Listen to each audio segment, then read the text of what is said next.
Okay, we're going to work on the shield real quick and try to see if we can get this thing banged out. This is the shield we're going to reference.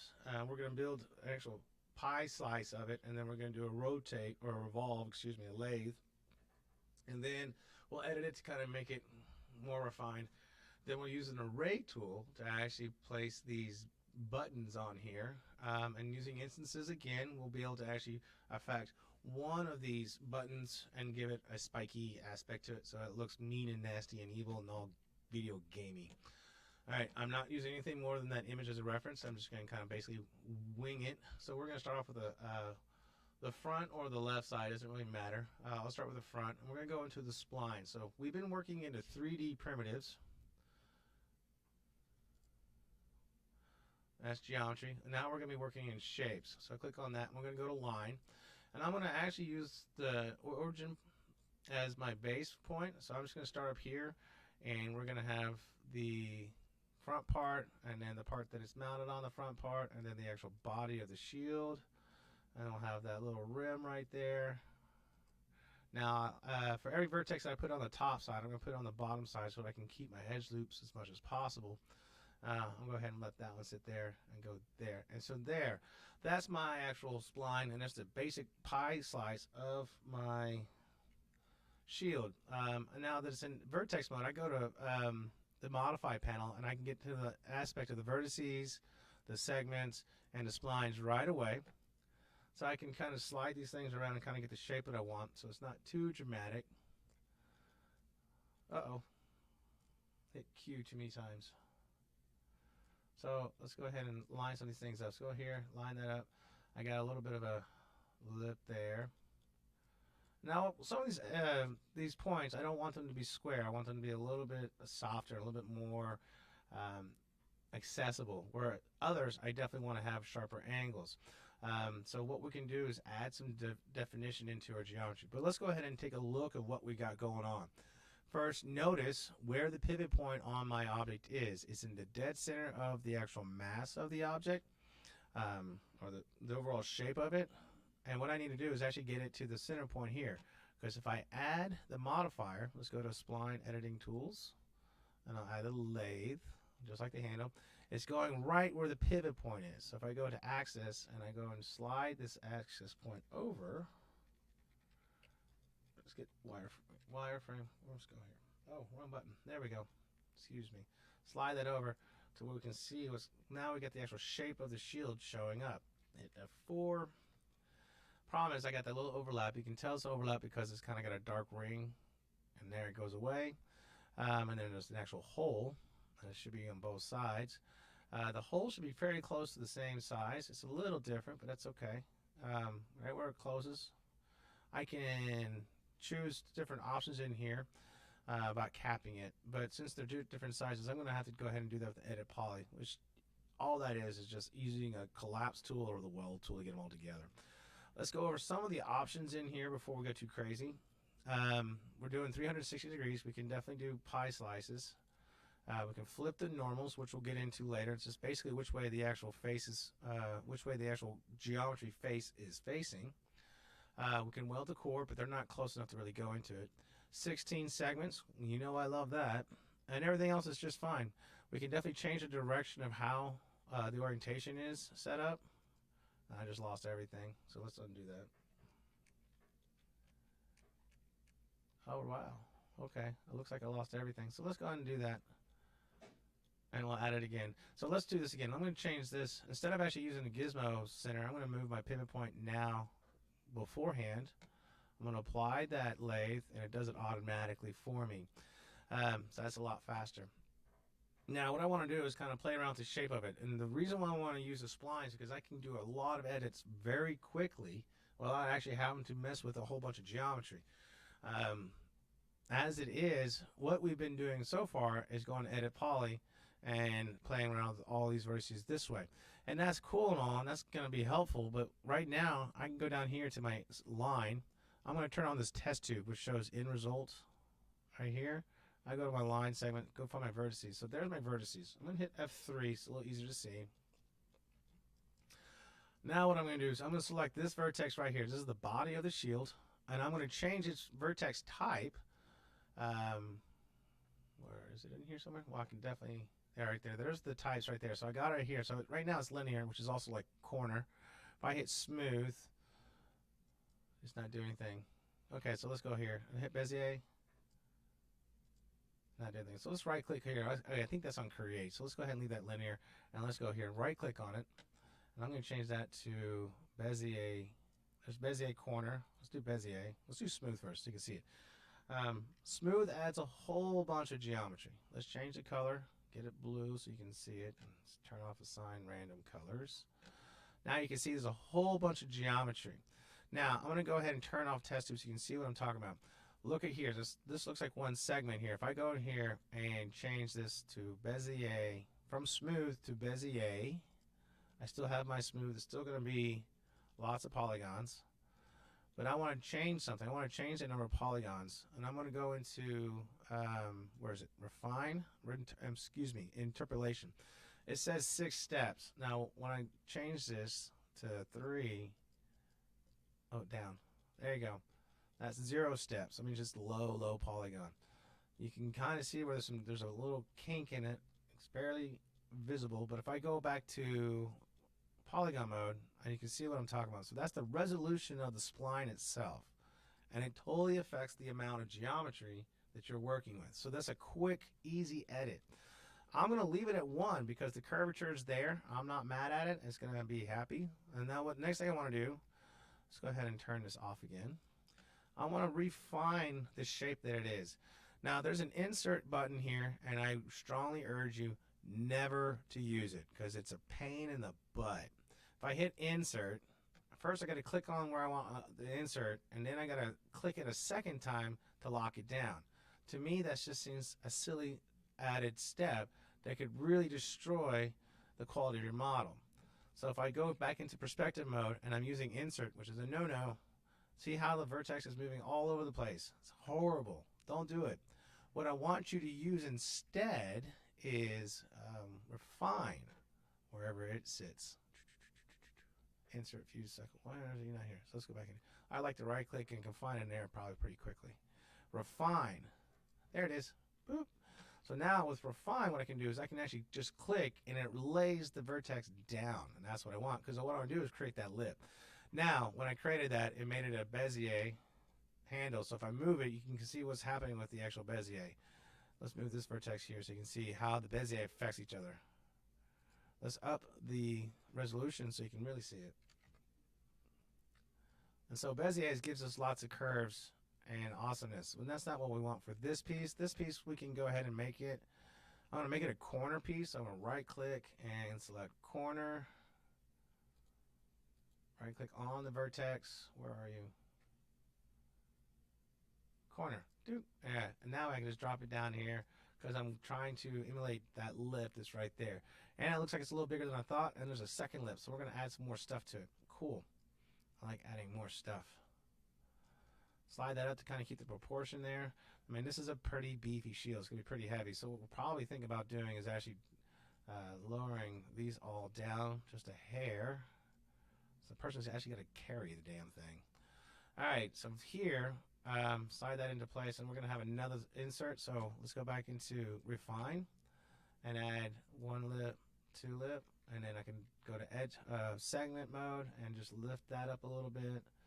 And if I really want to actually continue the shape down here, I can add to it, but I'm just going to have it kind of slide into place this way.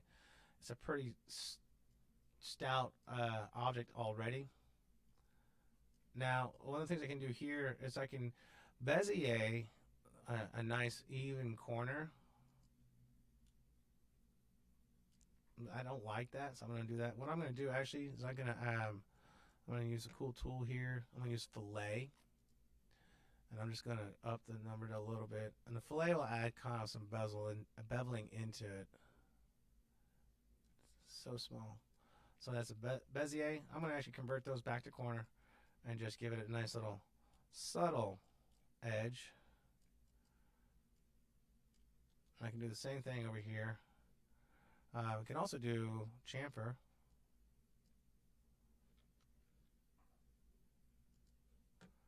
Slide that up, slide that over. Make those all corner.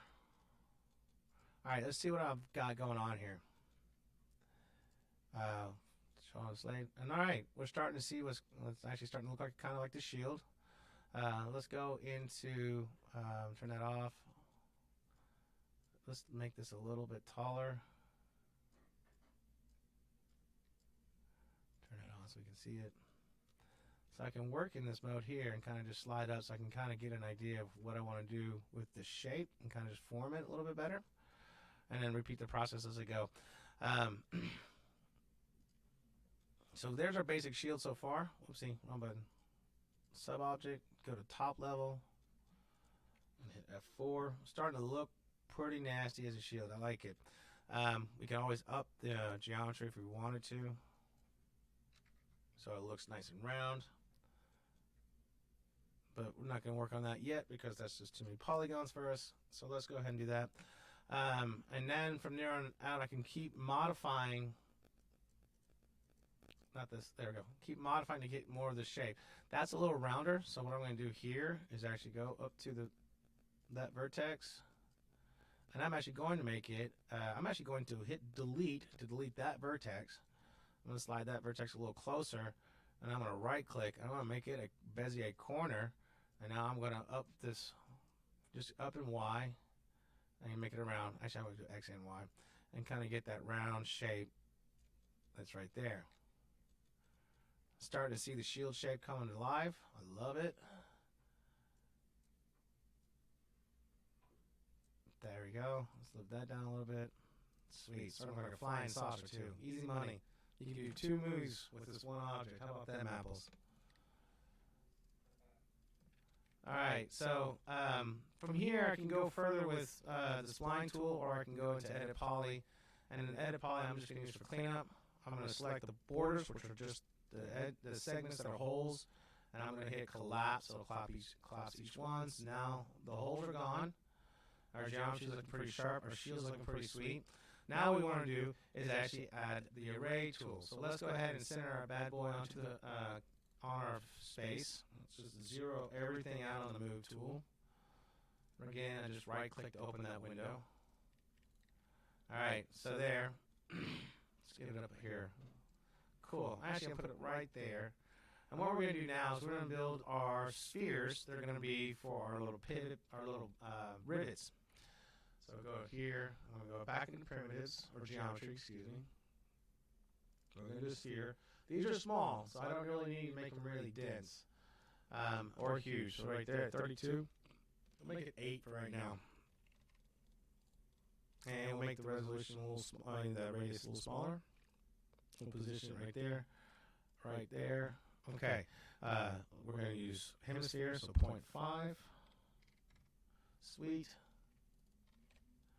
Now, 8-sided is ugly. And since I'm not really going to be making this airtight, this shield, I'm going to just slap them right on top of each other. I'm not going to make it match, but I needed some definition so that the sphere looks like a round sphere. So I'm going to go ahead and make it 12. And it's typically a no-no, but these are sometimes, rules are meant to be broken sometimes, so just let's make it happy. Alright, now what I want to do is I'm going to use what's called the array tool.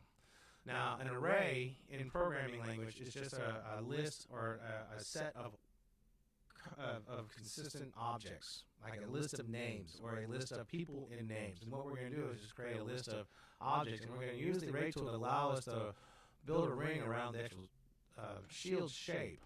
So what I have selected, if I go into tools where the array button lives, click on array, and I go here, I'll just give you a quick example. I'm going to have to do some things with it first. I'm going to hit preview, and everything is right there. There's going to be 10 copies right there, 10 copies. But if I move it in the X direction, each one of these is also an instance and not a copy. Don't worry about reference right now. We probably won't ever use it. But these are all instances, which means if I change one, I can change the rest, just like we saw on the Claymore. But what I need to do is actually get them to go around the actual object. The thing is that it's going to rotate around the pivot. So if I hit rotate, we're going to rotate on the Z. If you notice, these guys are rotating. They're not rotating around the shield. What I need to do, I'm going to hit cancel. what I need to do is get them to rotate around a pivot point. And the pivot point is actually going to be the center of the shield. So I'm going to move the pivot point from this piece and match it to this piece. And what I'm going to do is go back into the hierarchy panel where the effect pivot is. Again, shortcut, you can hit insert, select that object, insert. You have to move the screen sometimes to get the display up. It's kind of a slight bug, but nothing major. I'm going to use the align tool. I'm going to click on the shield, and it's going to move the pivot point and not the actual object, just the pivot point. So now I can hit apply, and now hit OK. Now my pivot point to my object is the center of the shield. Now I go to the array tool. It's going to hold the same settings I had last time, which has that funky number. No, it didn't. It totally reset because I hit cancel. That's right. Let's go ahead and do rotate around the Y. Turn preview on first. Rotate on the Y. And so you rotate the wrong direction, so that's what happens. Watch, this is what's happening. All right, so let's go back and actually rotate on the Z. We're doing 10 copies. And we could do more. Let's look at the image. We could do more. So let's rotate this back from 35 to let's just add more count. So let's go 25. So I think it's 22.11. No, 0.5. 22.5. Nope. Let's try 20. Yeah. It should be. 25 is too much. I think it's a weird number. I think it's 22. 24 will work. That's close enough. I ain't gonna mess with it. But now we got those set up right there. The neat thing is, again, it's an instance. So what I can do here is close that, select our initial dude, go back to the modify panel, add edit poly, and then we can go ahead and start making it spiky so we can poke out the goblin's eyeballs. Oh yeah, dangerous. Sweet. Okay. Now, what I like to do at this point is before I attach everything and make it a single object, I still have my line tool, which means I can access the actual pieces that I'm working on. If I want to do that, I probably want to go ahead and just get rid of the edit poly and do more adjustments. I can also have these guys, there's still instances to each other, and I like that. I want to keep that. So what I'm going to do is I'm going to save this as, I'm going to call it shield. I can type. Now I can go through and step forward, and I'm going to, let's go ahead and just do the whole thing. Attach. Boom. And now I'm going to convert it straight down to an editable poly object, and then hit save as plus shield 01. Now I've got an actual technical hard copy of the step beforehand and the step after. So if I need to get this object into a game level for testing, that's the one that goes into the game engine. If I want to go back and test out and rebuild it and do some tweaks, I've got the original still in independent shapes. And that's really what I like. So that's how we build a shield. That's using the splines. That's using the array tool and instances to make a cool object. Awesome.